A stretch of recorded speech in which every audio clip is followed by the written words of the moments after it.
Happy Monday. Welcome to the news and why it matters today. Coming up, we've got more fallout from the airstrike that killed top Iranian military leader Soleimani, and Ricky Gervais roasts Hollywood. You don't want to miss it. It starts right now.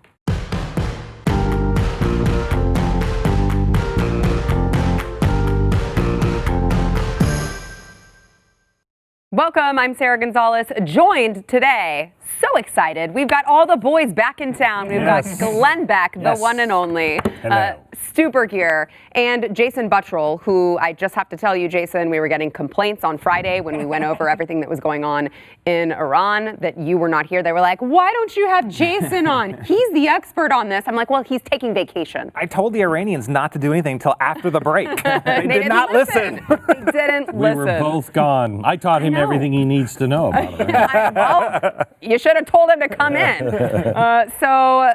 We talked about it on Friday, what had happened. Soleimani obviously was killed by a drone strike. Through the weekend, a couple new developments taking place. Iran has raised the red flag over the Holy Dome Mosque, warning the United States that it intends to engage in a, quote, severe battle, obviously in hopes to intimidate Donald Trump. Glenn, you weren't here on Friday to give your take on if it was the right move, what the fallout might be. Just tell us briefly. 100% the right move. Yeah. 100%. I wrote to Jason, and because I read a story last week that said the Pentagon has always kind of followed this guy because we know who he is. Really, really bad guy. And so we followed him for a long time. But in May, things changed. And the White House told the Pentagon, I want to know where he is 24 hours a day. And I thought, that's weird. What happened? Because everybody in the press was saying, oh, he's just reckless. He's a cowboy. He's trying to cover up. What happened in May? Well, I couldn't find anything in May. But I did find something April 23rd, the month before. And that is when one of the main intel guys from the IRGC, with Soleimani, defected with, I think, was it 6 or 7 other people to an embassy. It's the details are still kind of sketchy on where this happened, but this guy brings tons of classified documents out, gives them to the administration in exchange for amnesty with us over here, and then all of a sudden, we're watching him 24/7. The theory that I have is that we've always known he was a bad guy. We've always known he was doing things in Lebanon and everything else, but we didn't realize how much money was he getting a month? $1 billion. $1 billion. Can you imagine what you could do with $1 billion and how much damage you could do? He was getting $1 billion a month. When we got that information and we saw what he was building, not just in the Middle East, but all over around the world, and I think here in America, we said, watch him closely. He also gave us plans for future operations. So when we saw the embassy go down, the riot happened to the embassy, Soleimani was the guy responsible for the embassy attack in Benghazi, or the consulate. We cannot allow, especially Iran, who's already done it once before, take our embassy or abuse our embassy like this. You can't. Well, that's what is so frustrating for me to hear from the left is, he's going to start another war. Trump's going to start another war. And it's like, I mean, they've already been at war with us for a very long time now, haven't they? 1978. They've never stopped warring against us since 1978. We've been at war, not with them. They've been at war with us. What kills me is we didn't fly into their country. We didn't violate their airspace. He was coming in to execute a plan that would have killed American armed forces. And it used to be, they're bombing and all the children. They only blew up the bad guys. That's the only people that were killed. And still it's not good enough for the left. If Obama would have done this, they would have loved it. And let's be honest, there would have been some on the right, not me, and I don't think anybody at this table, that also would have said, oh, that's horrible. But it isn't. This is a very bad guy. We executed him. He's already been tried in absentia. He was going to kill more U.S. soldiers. He's killed more than a handful of U.S. soldiers, 600 U.S., let alone his own people and people across the Middle East.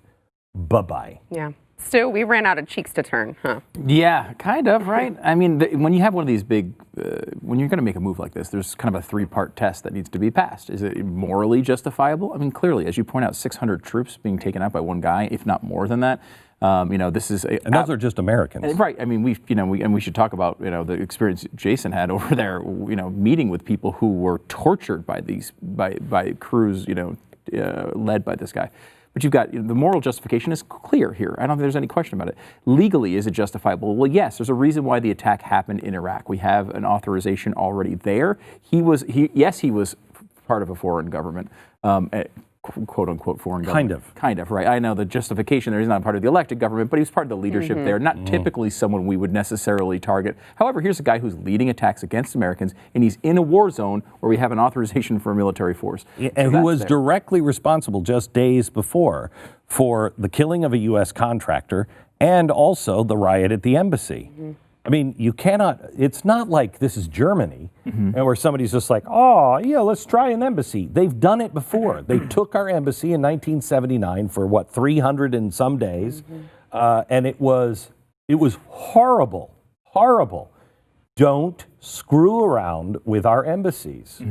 And the last test is just, is it worth the repercussions? And that is the part I think that there's some struggle with among I think everybody at some level. We don't want to obviously deal with a pushback, but I mean, was Osama bin Laden worth the repercussions? We flew into Pakistan to take him. Like a lot of crap could have gone wrong there.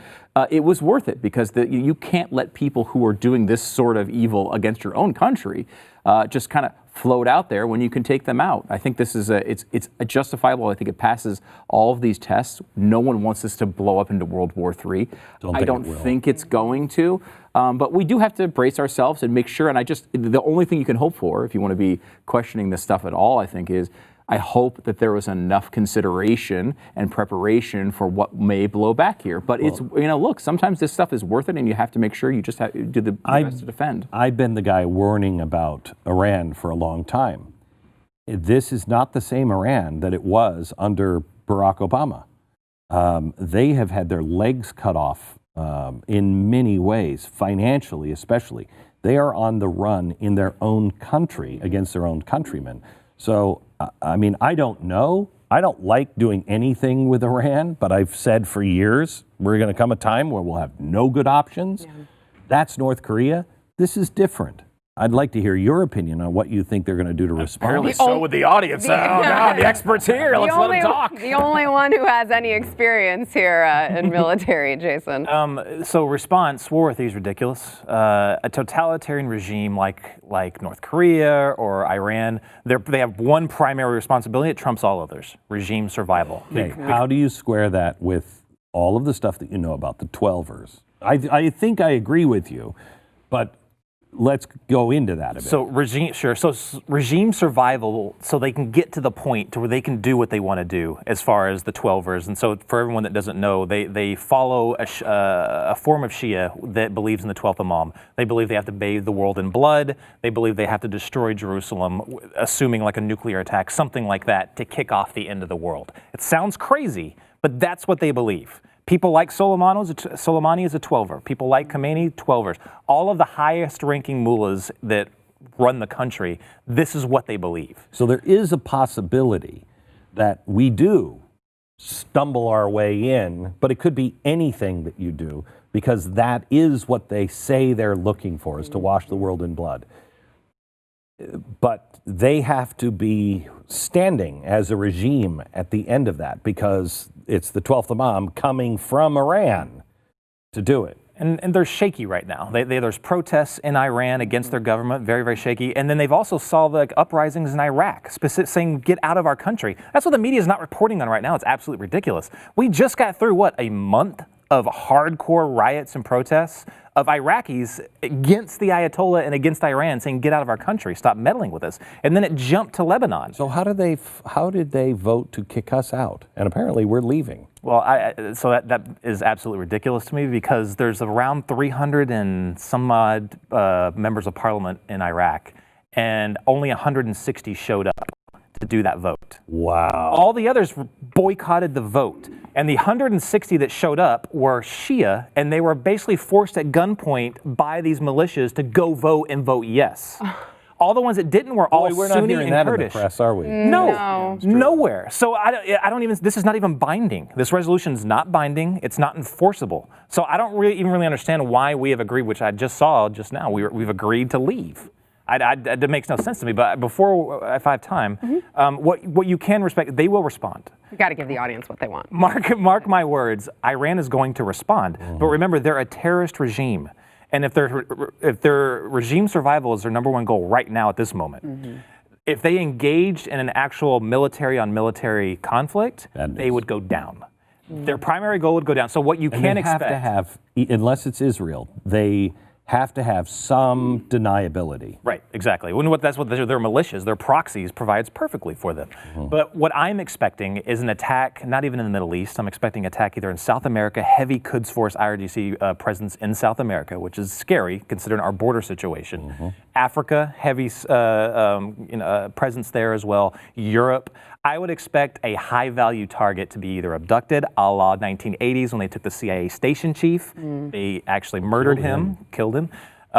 Something along those lines, a diplomat, high-level diplomat, something like that. I think that's who they're targeting. And that defector can help immensely that you just spoke about, because his job was to provide the logistics and the security details for those. I think you said a knock list. Yeah, he's a walking knock list. If you watch Mission Impossible, he knows the code names and the names. Yeah. What do you think about the thing coming from the media, which I've heard a decent amount of, that the Iranians were somewhat rising up? There's a lot of turmoil going on there. Now this attack on Soleimani has brought them together. Like it's taken that divide in Iran and eliminated it, because now everyone's pissed off at this one thing. Ridiculous. The people it brought together were the hardliners, the people that are in strong support of people like the 12ers. Everybody else that's been rioting inside Iran that you very rarely hear about, they're the ones that hate Soleimani, because all of their money that should be being used on food and stuff like that is going to Soleimani's war out in the Middle East. This is the really important thing that you have to understand. The Iranians know how to run a democracy and a republic, and they want it. However, that's not the main catalyst of these riots. It's the fact that their money, their tax dollars, are not helping them. They're fighting these foreign wars. He's the symbol of those foreign wars. Yes. So the average person on the street that just wants to eat, just wants to be left alone, even not political, doesn't like him. Yeah. All right. When we come back, comedy at Hollywood's expense. You're not going to want to miss it. We'll be back.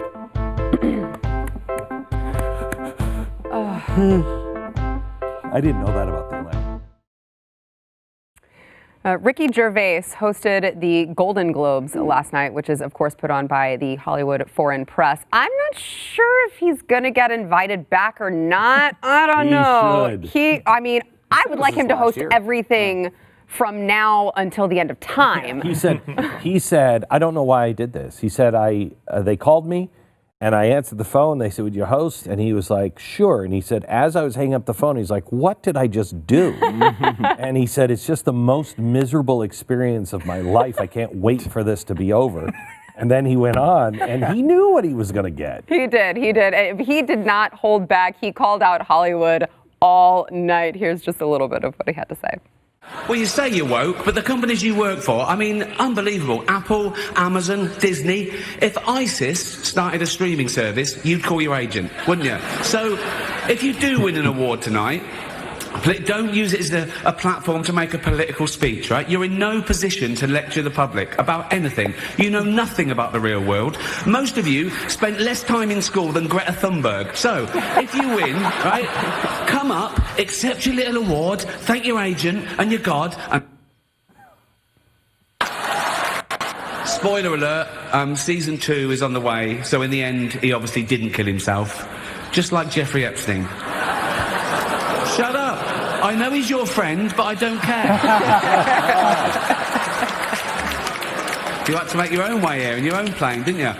We were going to do an in memoriam this year, but when I saw the list of people that had died, it wasn't diverse enough. It just, no. It was mostly white people. And I thought, nah, not on my watch. So, maybe next year. Let's see what happens. Glenn, you mentioned that he's just like, God, this is going to be miserable. I can't wait for it to be over. I feel like you really can feel that as he keeps saying, shut up. He's like, oh, yeah. Shut up. I don't care what you have to say. Yeah. And that's genuine. It feels very genuine to me. He said at the very beginning, it's just a joke. These are all just jokes. And I remember when I gave the roast of the maize. Oh, my God. That was terrifying. It was terrifying. It was a room like that, full of everybody who was anybody in the industry, and they were doing a roast, and I was the last one, and I'm sitting next to Mark Mays, the head of Clear Channel iHeartRadio, and I'm roasting him, and everybody wimps out. Nobody says anything controversial, and I'm looking at my notes, and Stu was right in the front row, trying to get his deal was to go like, don't do it. Yeah, like I was trying to feel the room out to see if he should do all the really rough stuff we had planned. And I lean over and I said, I thought this was a roast to him. And he said, it is. And I said, nobody said really anything harsh. Like, this guy is so dedicated to his work. He's not even coming home to his family that often enough, but he's still a good dad. Burn, sick burn. So I start in on how Clear Channel is like Auschwitz. Oh, God, it was a room full of media moguls and Jewish people in New York, and it was, it was harsh. I know exactly how he felt, but it was all a joke. Yeah. And I think the majority of the room liked it. I think some people didn't like it. I'm sure some people didn't like it. But when he said, "Don't come up here with your little speech," you can hear there's applause starting. If you would have let the clip run longer, there was massive applause after that. What's amazing is I've been to the Golden Globes. I've been to like the Oscars and all those stupid little award shows. And they are so within their little bubble. No one would even whisper this type of stuff there. So it seems either that people are actually responding favorably and some people are actually laughing. That blows my mind. I don't know if there's been a shift between how some of them think. Maybe this is starting to come back and rebound on them. I will tell you, I have been with very high up people in the Hollywood circle, and they are telling me privately, if it's Joe Biden, we can vote. If it's any of these others, I'm sorry, but I'm voting for Donald Trump. They think that it has gone way too far. Now, will they admit that publicly? Absolutely no. not. No. Absolutely not. They will not admit it publicly. But these are very highly placed people. In fact, I mean, I know of a group of very large people who none of us would like, and they would not like us, that are in their own private, chat rooms, if you will, mocking how crazy the left has become in that tight little circle of about 8 people. But these 8 people really really run things. Wow. What's irritated me about, this just irritates me to no end, is because I always, the majority of the country and even the world idolizes these people. So they just I think it's probably changing. So. Yeah. I think it's starting to change. I feel like we're on the cusp of a change. Yeah, we are. But for the longest time, it's like they just give them their platform to tell you how virtuous they are and how bad you are. You know what I mean? That's why Baby Yoda is so important. There's no actor. He's not thinking about, she makes so much money, do I? I should give back in service and lecture people. I will. I will. I mean, he just doesn't, that's the greatest thing about Baby Yoda. He's never going to piss any of us off. Stu, Michelle Williams did not take Ricky Gervais's advice and gave this big speech about how she... You guys stuck around and watched? No, I caught the clips. Okay, she said that she could not have been up there accepting that award if she had not employed her right to choose. So... She traded a baby for a hunk of metal. I'll say if her mom made a different While choice, she was also pregnant on wouldn't have been stage. able to make that speech. Yeah. This is, I think it's a temptation, right? Like there's this world, and I think at some point it was high-minded, right? Where you would say, I have this moment of personal glory and I'm going to be selfless and donate it essentially to the public good. That was a thought maybe at one point. It's so far gone now, though, and it's such BS. And it used to be, when Marlon Brando, I remember Marlon Brando, maybe 1972-ish, he did not accept his Academy Award. And so he let some Native American woman come on, and she accepted the award, but she lectured America. And that was the first time that I remember any of that happened. But Marlon Brando got a lot of heat for that. It was big pushback. The people in the house were pissed at Marlon Brando. This is like you're standing in front of a bunch of people who agree with every word you're going to say. Yeah. Wow, he actually got pushback from that? Oh, he got big pushback. Nike would give him a shoe deal today. Yeah. If he did. Yeah, they would. They would. And not criticize Colin Kaepernick for saying how great or how evil the U.S. is against Iran. I mean, I think there's a certain level of like celebrity where you can get away with this. And right now, what's his face? Gervais. Ricky Gervais is in that world where he's so loved and he's so beloved and so great at this, he can get away with being critical. We've seen how many times though when this stuff happens. The shelf life is short. I mean, Bill Cosby was there. Louis C.K. had that for a while.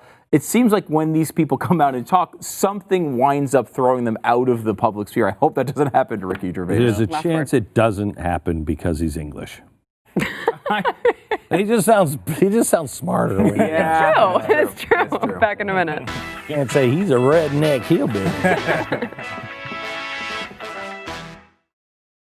Hey, before we go into overtime, which, by the way, we are discussing more details in Jeffrey Epstein's death. There was a 60 Minutes interview. Oh, yeah. Let the conspiracy theories fly. And also a 2020 update. Conspiracy. You can only find that on BlazeTV.com or wherever you get your podcasts. But if you want to see our smiling faces, you got to go to BlazeTV.com. You can use promo code NEWS. We've got a whole bunch of different shows over there for you to watch over at Blaze TV. We've also got a really exciting new one that we will have an announcement on, I believe, tomorrow. So you're going to want to stay tuned for that one. But we've got Steven Crowder. We've, of course, got this guy right here, the one and only Glenn Beck. You can find all of his content. Yeah, it's great stuff. Your stuff? Yeah. It's worth $9. We've got Chad Prather, we've got Pat Gray, we've got Eric Bolling, John Miller with the White House briefing. You don't want to miss out. Use promo code NEWS and stay tuned tomorrow for that announcement. You're not going to want to miss it. Exactly $9.